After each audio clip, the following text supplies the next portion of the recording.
Juul, an e-cigarette introduced to the market in 2015. It's techy, sleek, and looks like an oversized USB thumb drive. Juul Labs, maker of Juul, a hip San Francisco-based startup that's valued somewhere in the neighborhood of $16 billion. Yep, that's billion with a B. Juuling, slang, a verb meaning to use a Juul. Very popular with the kids on their social medias. And you can't turn on the TV or go to YouTube without being told it's the scourge of high schools everywhere. What's happening is young non-smokers are turning potentially into smokers using this as a gateway. This coverage isn't without merit. But in our legitimate zeal to protect kids from harmful products, are we missing another valid concern? If you could decouple nicotine from the burning tobacco byproducts and toxins, you could literally save 1 billion lives. Welcome to Think Again, a new video series from NBC Think. I'm Andrew Stern. Up first, Juul. Teen addiction crisis, lifesaver for adult smokers, or something in between.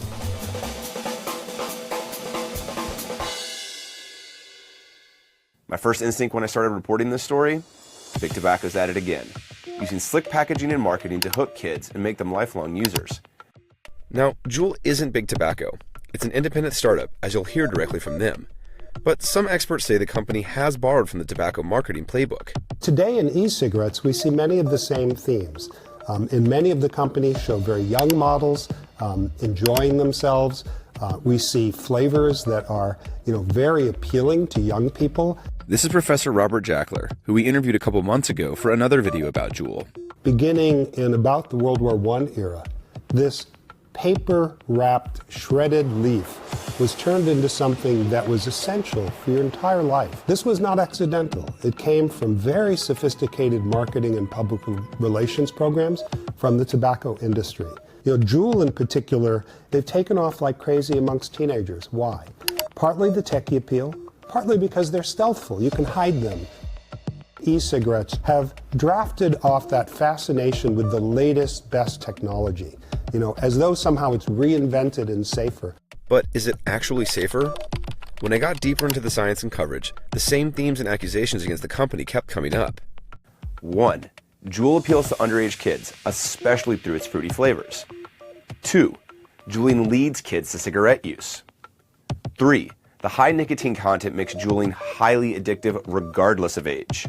And 4. We don't actually know what long-term health effects Juul will have yet. But one article challenged that characterization pretty convincingly. So I went to NYU to talk to one of the scientists quoted in the article. This is Dr. David Abrams.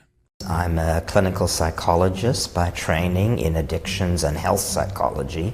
I've spent 40 plus years both studying, treating, and doing research on tobacco and tobacco-related disease. Abrams is a leading voice in the harm reduction school of thought, which basically says preventing people from smoking or getting them to quit are still the goals.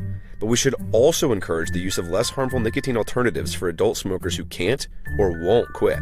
People smoke for the nicotine and the satisfaction, but they die from the tar and the toxins in the tobacco.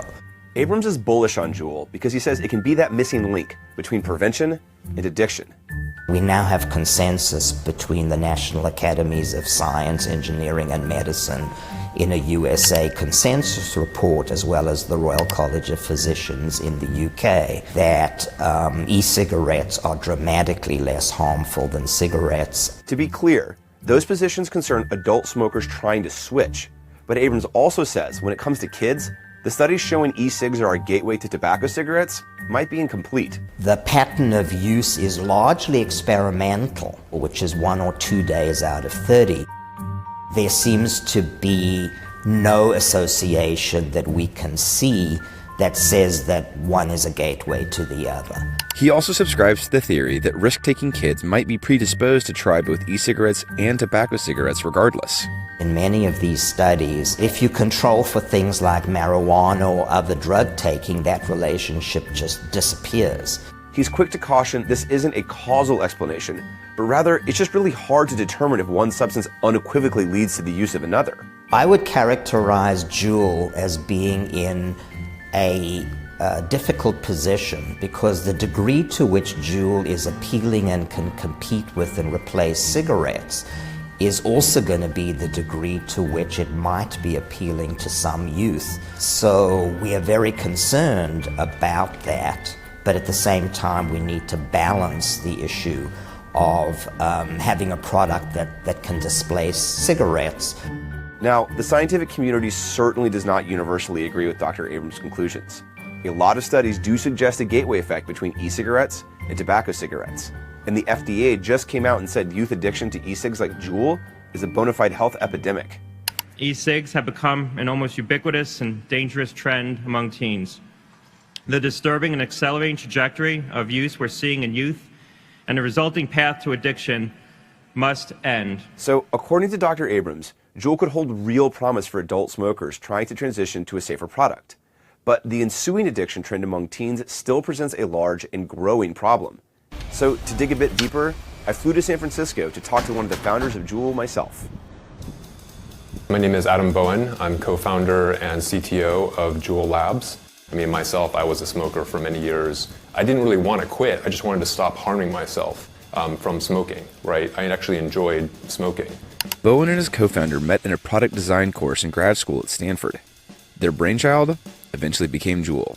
We pioneered a new type of chemistry. We developed new electronics that would allow things like temperature control and battery protection to make sure that the device is as reliable and consistent as possible. At least initially, some of the marketing and messaging featured models who, quote unquote, looked young, or some described them as looking young. What was the thinking behind those initial kind of advertisements that you guys put out as a company? We understand the criticism, and we actually agree that this was not our best foot forward. And we realized in hindsight that while we were trying to get some awareness for the brand and for the product, this is not a lifestyle good. This is a serious product with a serious purpose, which is to switch smokers. Right? Bowen was on message. He made that basic statement at least 5 times. Switching product for adult smokers, solely for adult smokers.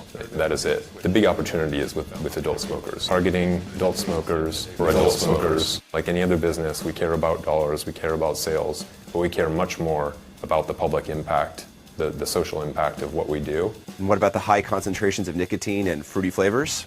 In terms of the concentration of nicotine and the amount of liquid that's in the pod is really what's needed to get cigarette-like levels of satisfaction from the product.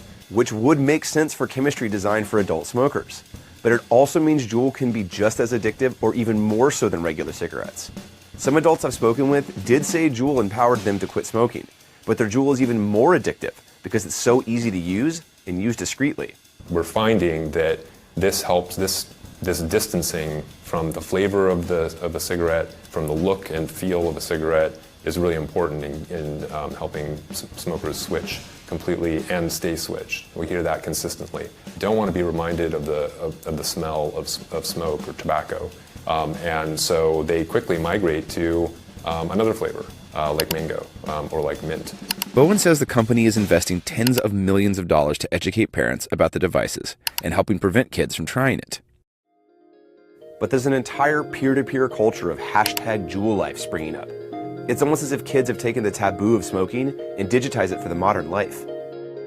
And the anecdotes we keep seeing throughout the media aren't wrong. Juul is changing the usage pattern around kids and nicotine consumption, as we saw with the FDA announcement. But as with any new technology, especially one linked to nicotine, the judgment came right on the heels of Juul's increasing success. There are very real concerns about Juul, vaping, adolescent nicotine use, and on.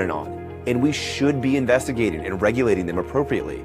But it's also important to realize the science is both nuanced and complex, and there are a lot of competing interests at play here, including the nearly 38 million adult smokers who might benefit from switching to a less harmful product. The FDA will not tolerate a whole generation of young people becoming addicted to nicotine as a trade-off for enabling adults to have unfettered access to these same products. What I've said is they may well be sheep in wolves' clothing rather than wolf in sheep's clothing, but it's really hard to forget about the wolf when we have such a history of big tobacco companies misleading the public.